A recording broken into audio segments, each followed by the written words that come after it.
Okay, welcome back to the Archazia's Island tier ranking slash review of all of the cards. Today we're going to be focusing on steel in this video. Um, I've done all of the other individual inks, and we're going to be doing the dual ink cards last. But I've done all the other inks, so you can check those out. We're going to be addressing steel, and let me go through how I'm ranking these things in this tier list really fast. D is going to see essentially zero competitive play. C is a playable card, might see some play, maybe fringe, maybe it's a tech card.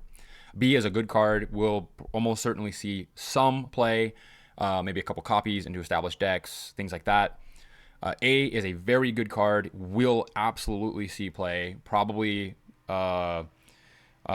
mainstay for decks that are established, could establish their own archetypes. And then S tier are just the meta warping cards. These are the cards that are going to be changing decks totally or changing the way that you have to play against or with a deck. So let's go ahead and jump right into the steel cards. So we're starting off with Dr. Calico. This is a 4-cost inkable 3/4 quest for 1. While this character has no damage, he gains resist 2. And this is a fine card. He's really, really hard to remove while he has no damage. He's great at holding damage for Rapunzel. He only quests for 1. I don't know. I don't think that he sees play, but maybe he's like very bottom of C. Aquila, 2-cost, inkable 3/2, quest for 1. This is probably going to see no play. This is a D tier. All right. Helga Sinclair. This is a 2-cost uninkable 0/4 with Challenger 3. During your turn, this character gains evasive. This is an interesting card. The 0/4, it's rough. The 4 willpower is great, but the 0 strength is tough. This thing is gonna get cracked back pretty good, but it's probably gonna be able to do something.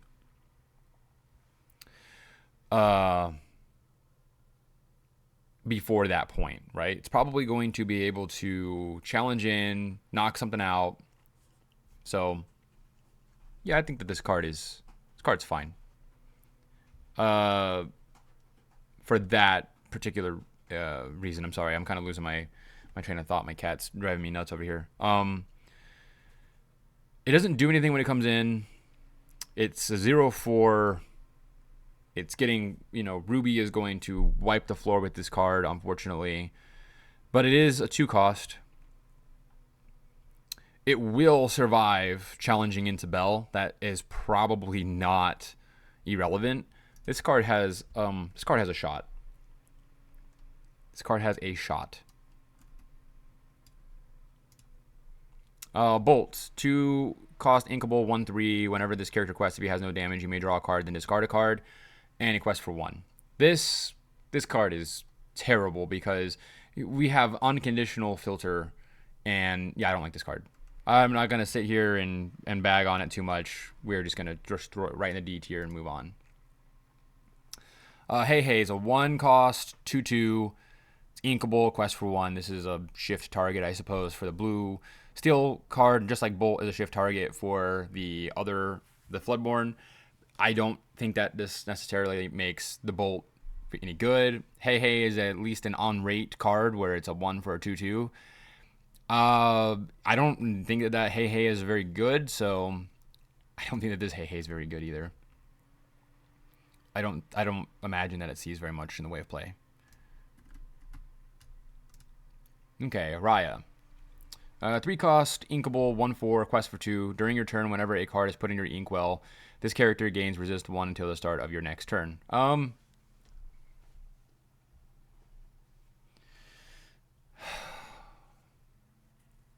She just has no...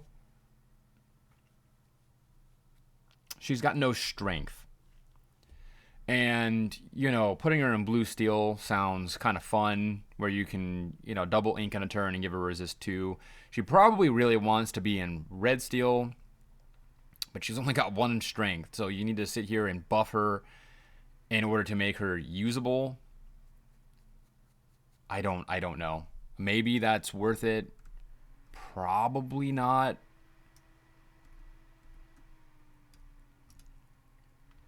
Tuk Tuk. 2 cost uninkable, 0/1 with bodyguard and resist 2. So you gotta do 3 damage to take Tuk Tuk out. You have to do 3 damage. Calhoun eats this thing, unfortunately. I like the prints a lot more from Amber. It's the same cost. It's uninkable to 0/5. I I think I would rather take that over this. And I rated the prints pretty low, and I think I put it into C tier. So this is gonna go into D. We have Faz. I think this is Faju, perhaps. I don't remember. It's been a while since I've seen Mulan, so I apologize. I'm probably butchering that name. It's a 3 cost, inkable, 2/3, quest for 1. Whenever one of your characters challenges another character, if it's the second challenge this turn, gain 3 lore. This 100% goes into red steel if red steel is real. And this is just another one of those effects that's pretty good. This goes up here. Maybe it even goes up here. And I leave it in B for now, because this is a good card for red steel. Razul, 2 cost, inkable, 1/3. When you play this character, if you have a character named Jafar in play, you may banish chosen item. I mean, a lot of hoops for banishing an item when I would just play a Benja. I'm not playing this card. Sorry. Jafar, 3 cost, inkable, 3/2, quest for 2. And when you play this character, chosen character gains challenger +2 this turn. So he does something when he hits the board. He gives something challenger 2. That's pretty nifty. Gosh. The art's cool. Shows him combining the 2 pieces of the Hexwell crown together. He's a shift target, I suppose. Quest for 2.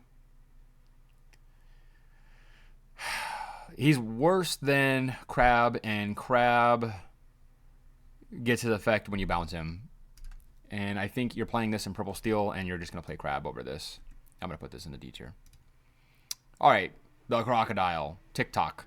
5 cost, inkable, 5/6, quest for 1. During your turn, this character gains evasive while a pirate character is in play.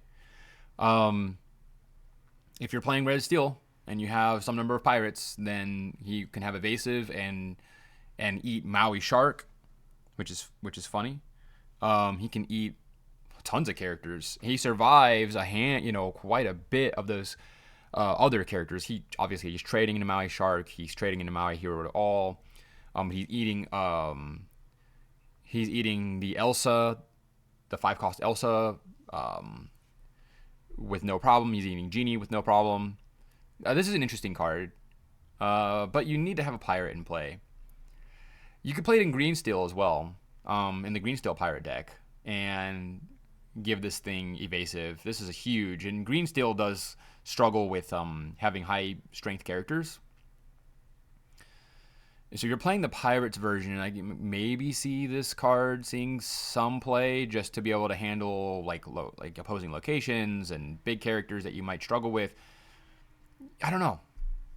This is a strange card. I think I like this card a little bit more than I should. This card might be good enough with Pirates and Green Steel Pirates, and literally I think that's it. Probably overrating him. Moving on. Kakamura, it's a 4 cost, inkable, 1/6. While you have another pirate character in play, this character gains Challenger 3.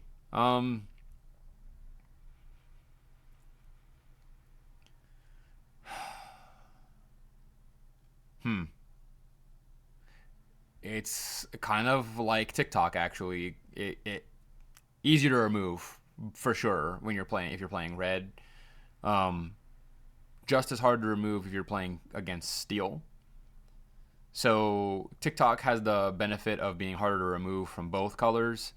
Kakamora has the detriment of being really, really easy to remove from red, but still just as tough. He costs one less. He also needs a pirate character in play to get Challenger 3, and TikTok is still a 5/6 at the bare minimum. Not that that's incredible, but it's still not bad. I think Kakamora is a little worse.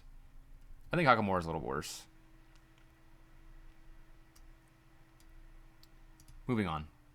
Mulan. 1 cost, 2/1, inkable, quest for 1. When you play this character, you may draw a card and then choose and discard a card. So we've seen this in Cinderella. We've seen this with Simba, all these other cards. And my knee-jerk reaction would be those cards are just like whatever. But this card is a shift, target for the Mulan back from like set 1 or 2 that you can shift for 2. That had no, amazing shift targets for Steel Song in specific. This is a Steel Song specific card that gives you the opportunity to finally play that Mulan. I don't know. I think this card's not bad. Dump your uninkable cards. Steel Song is really, really, really notorious for getting stuck with tons of uninkables in their hand. Mulan can kind of help filter that. I like this card. I think this card. Ooh. If Mulan shift is really good, this card is like probably here, and if it's not, it's probably like here. It's tough. I like this card. I think it's good. I think it's fitting that I've put Mulan and her father in the same tier there. I'm excited to see what the Floodborn Mulan can do with this shift line.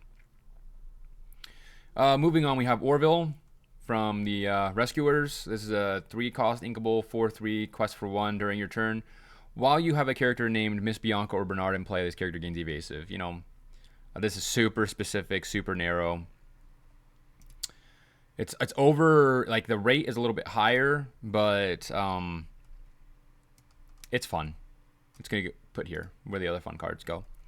We have Miss Bianca. It's a 6-cost inkable, 5/5, quest for 1. If you have an LI character in player, you pay 2 less to play this character. So this is possibly a 4 for a 5/5 that quest for 1. This is well above rate, and there are a million LIs in the game. I think this card has a real shot at seeing some play. Do I think it's going to bust up the meta? I don't know about that, but I think this card has a real shot at seeing play more than these other cards. Playing a 4 for a 5/5 is not a joke. I think that's a decent card. All right, moving on. We have Mufasa, Respected King. It's a 4-cost inkable, 4/4, quest for 1. Yeah, it's not going to see any play. Aladdin. It's a 4-cost uninkable, 2/4, quest for 2. Whenever this character quests, you may play an LI character with cost 3 or less for free. And while this character is exerted, your LI characters get +1 strength. This LI character's matter is really cool. And there's something here, I think. He's a little expensive. Obviously, I think I would have loved him to be like a 3 for a 2/2 that quests for, even if it would just quest for 1, just so that you can spam 3-cost LI characters.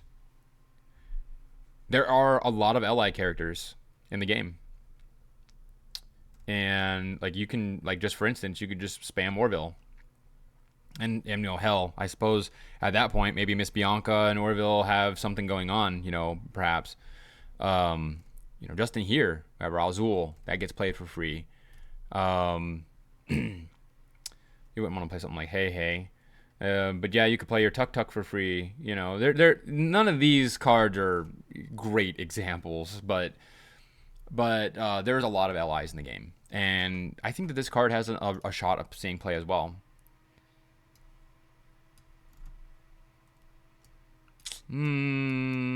Tough. Getting to play stuff for free is pretty nice. Put it here. Bejira. Fun fact, I have a chameleon named Bejira. He's a panther chameleon, so He's a 5-cost inkable 4/3 with bodyguard, quest for 2. During an opponent's turn, when this character is banished, and it does not say in a challenge, just banished, you deal 2 damage to each opposing character, so you grab your swords. This card's really good. This card's awesome. I think this card's going to see play. This is a good legendary. I think this is an A-tier legendary. I think this is really good. Why don't we skip ahead and look at this Mickey Mouse? Which, this enchanted, I like this enchanted Mickey Mouse. This gives me big Mario vibes. It's just a really clean looking card. I like it. It's very, it really plays up the fantasy. I know that we're rating the cards, but I just want to talk a moment just about the art and the enchanted. This is super, super nice. This gives me very nostalgic feelings. This is Mario, Zelda. This has a very Nintendo look to it, and in all the right ways, in all the right, like, pleasant feeling ways. So I like this art on this card. But let's address the card itself. Mickey Mouse is a 2-cost uninkable 1/1 quest for 1. During your turn, whenever this character banishes another character in a challenge, you may play a character for free. This is a very tough card to evaluate, in my opinion. This card goes with like red or with amethyst, right? Ruby or amethyst. Amethyst is like the clear, easy choice. Drop crab, give this guy +3, blow something up, and then play a character for free. I just don't know what you're playing for free that's worth it if you're playing Amethyst Steel. I suppose anything for free is still free. It's still good, right? So even if you're playing, let's say, Goat for free, it's not the end of the world. I don't think it's like that terrible. In fact, I suppose you could even go something like 2-cost Mickey Mouse on turn 2. Turn 3, you play Crab. Give Mickey Mouse the bonus, challenge in, drop Madam Mim Fox, bounce the crab, give Madam Mim the bonus. I'm not really sure what you would need to do that with, but there are some interesting lines of play possible with this character. This guy's going to see some experimentation. He's going to see some play. He's certainly better than the very, very awful Mickey Mouse that we got in set 3 that you had to exert him to do it. He cost 4. He was a 1/1. This guy's coming down on 2. So way more reasonable. So, yeah. And he's going to be much harder to remove unless you're playing against Blue Steel. And then he's going to be, or Steel Song. But barring that, I think that he's going to be pretty tough to remove if you're on the play. We're storing Atlantis. We have this other enchanted here for Steel. It's fine. The art is cool. I like Kita up in the air with the masks surrounding her, but I kind of think I prefer the original art where she is literally covering Atlantis with the shield, the energy, to save it from the lava or whatever happens in the film. That is way more like cinematic and climactic, and I feel like that is a better art to put for the enchanted. I think blowing that art up, giving it like a slightly different angle, I think that would have been awesome. Maybe put some people down there staring up at Kita. Yeah. But anyways, let's talk about the card itself. It is a 5-cost uninkable action. Your characters can't be challenged until the start of your next turn. In a world where red-blue is not stomping everything into the ground, in which I do think is going to happen, at least in the initial parts of this meta, this card in an attrition meta is really strong. But it's uninkable, so you're stuck with it. You have to play it. It's not a song. This is a weird card. This is kind of like... I'm sure there's comparisons you can make to this card with other card games, like, I don't know, Swords Revealing Light or something. Maybe this card sees a little bit of fringe play. Not sure. Double Trouble. So 2-cost inkable action. Deal 1 damage to up to 2 chosen characters. I would rather play Twin Fire, and that's uninkable, but I would rather play Twin Fire. I don't think that this card's going to see play. Steel Coil. This is another one of the coils. It says a 2-cost uninkable item during your turn. Whenever a card is put into your inkwell, you may draw a card, then choose and discard a card. It's filtering. It's fine. I don't know why this has to be uninkable. I think that it being uninkable is ridiculous. Sapphire Coil can be inkable and give you all the benefits that you get from that color combination, but this is an uninkable card, and yeah, I don't love it. And then Training Staff. That's a 2-cost inkable item. You can exert it and pay 1 for chosen character to gain Challenger 2 this turn. And that's a repeatable giving Challenger 2 effect. It's interesting. It possibly might see some play. Maybe. We'll put it here. I feel like I'm missing a card. We skipped over. Let's talk about Gantu. This is a 4-cost, uninkable, 2/4, quest for 1.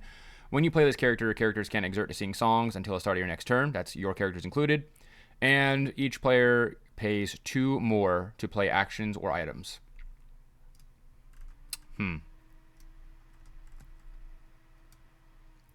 This is the answer. This is going to be one of the glue pieces that holds this metagame together against red, blue, and blue steel. These item heavy decks are not going to be able to chain their popsicles and their fortis spheres as easily to take care of their lackluster hand where they're empty. They're looking for an answer. This card doesn't shut it down, but if you play this card and then they don't have an answer and the next turn you play another one, you've effectively shut it down. Yes, the characters can still sing songs, but this card is insane. This is an insane card, right? This card is nuts. Yes, it has 2 strength. Yes, it means that Brawl is 5 ink to play. Now, yes, they can still have Sapphire Coil on board. They can play their ink for turn. They can still Sisu this thing. They can still do what they need to do to get rid of it. This does not change the fact that this card is really, really strong. I think this card is crazy, crazy good. Maybe I'm wrong, but I think that this card is insane. I can think of a couple homes off the top of my head. I think Green Steel can make great use of this card. I think on turn 3, you can play your Ursula Deceiver of All, and then on turn 4, before you play Gantu, you can double sing with Ursula, and then shut it down. Play Gantu, stop Steel Song from being able to sing their songs, make it expensive for them to sing their other songs. Green Steel does sometimes struggle with Steel Song. This just helps that. You could also just follow up a Pete Game Referee with Gantu and just really put a massive damper on things. This is a great card, and the more copies you have of this card, the better. Yes, Big Sisu wipes this thing off the face of the earth, but it needs to be able to be removed in order to not just be a total 100% lock piece. This is a great card. This is a truly amazing card, and so important for Steel. And I think this is a healthier, I think this is a healthier spread of cards than we have seen in the other colors. And this is, of course, my own opinion. This is very subjective, and none of this is fact. And I welcome discourse and differing opinions on this stuff. I can see somebody saying, well, Bejira is probably good enough to be S. I think Bejira is like an A tier card. I think he's really good. I don't think he's going to change the game fundamentally. But I think that Gantu does. I think Gantu is just like, now you have a wall. You have to overcome this wall, right? He is stopping you from doing something. So yeah, I like the steel cards in this set. I think that they're good. I think that they did a good job, in my estimation, of balancing the steel cards out. I think they have a nice, smooth pyramid here. But yeah, so next we're gonna end up doing the dual ink cards. I'm very, very excited for doing the dual ink cards. There's a lot of them. It's gonna be a much longer video, and I'm probably gonna have a lot more hot takes. And I'm sure that a lot of these takes would be considered hot to begin with. Again, a lot of these cards I'm reading for the first time, or I've just barely glanced at, and so I'm really evaluating them in a really rapidly to try to keep these videos in a shorter format. And if I was to do all of these at once, this would be several hours, even with me just glancing at them, not really studying them beforehand. I just wanted to give honest opinions, looking at them, not really studying the cards before evaluating them for a video. So we will see you in the next one for the dual ink color cards.